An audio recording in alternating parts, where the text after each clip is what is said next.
Back in the mid of 20th century, during World War II, Britain started losing lots of aircrafts, and it became quite a serious problem. So they tried to figure out a way to reduce that number. Otherwise, they might lose the war if they keep losing so many planes. The logical thing was to put more armor around the aircraft to make it more resistant against bullets. But that was not an option, since adding more armor to an already heavy aircraft would make it much slower and an easier target for the enemy. So engineers came up with another solution. Let's just add more armor to the parts of the aircraft that get hit the most. They took a look at the aircraft that came back after a mission and realized that the wings of the aircraft had a lot more bullet holes than other parts, such as the engine. So naturally, the engineers came to the conclusion that the enemy targets the wings more often. If we just add extra armor to those areas of the aircraft, they will crash less often, right? Wrong. Despite the fact that it looks like a logical solution, it is not. The engineers based their opinion on the aircrafts that returned back home from the battlefield, and didn't take into account all the aircraft that got hit in other places and were crushed. The reason why so little aircrafts had bullet holes in their engines is that most of them couldn't make it back and were destroyed on the battlefield.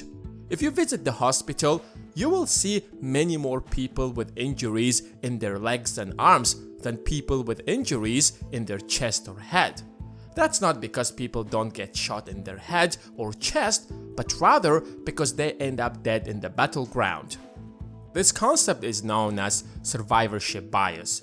Understanding the implications of this bias can help us make more rational decisions. Let's take the example of YouTube. There are some YouTubers who dropped out of college and started streaming video games, both on Twitch and YouTube. And some of them have ended up really successful. They earned more money than a college graduate could potentially make. From one side, it looks like if you're a good gamer and a good commentator, if you also drop out of college, work super hard, be patient, you might end up as successful as them, which in theory seems legit. However, what we didn't take into account is the huge number of hard-working gamers who did exactly what they did but failed. Steve Jobs dropped out of college but built the world's largest company. But how many other young entrepreneurs dropped out of college to start a company and made it? There are thousands of others who tried and failed, but you have never heard about them. And that begs the question, are you really in control of your life? Or freedom is just an illusion?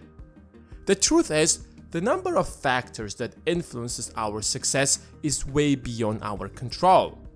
Take the butterfly for example. It's such a small and weak creature that it has absolutely no influence over anything in this world.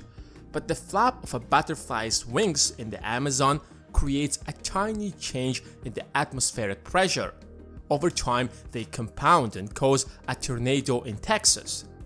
Of course, the tornado wasn't solely created by the butterfly, because there are so many factors that influences the weather, including the flap of the butterfly's wings. The world is connected in so many ways you can't imagine. Back in 1962, during the Cold War, a US destroyer located a Russian nuclear submarine in the international waters near Cuba. To force the submarine to come to the surface, the US destroyer began dropping explosives. The Russian nuclear submarine lost contact with Moscow for a number of days already, so the officers thought that a war broke out between the Soviet Union and the US, since a US destroyer had been dropping explosives on them. The captain of the submarine, Valentin Savitsky, decided that the war might have already started and wanted to launch a nuclear torpedo.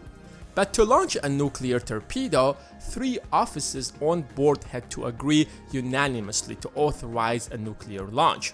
Vasily Arkhipov, who was one of the officers, was against the launch. If it wasn't for him, the nuclear torpedo would have been launched. The United States and the Soviet Union would have turned each other into a nuclear wastelands.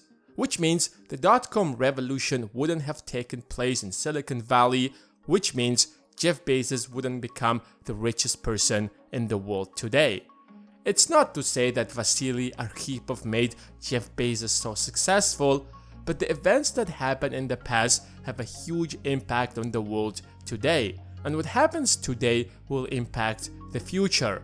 And the number of factors that will impact your success is beyond just your hard work.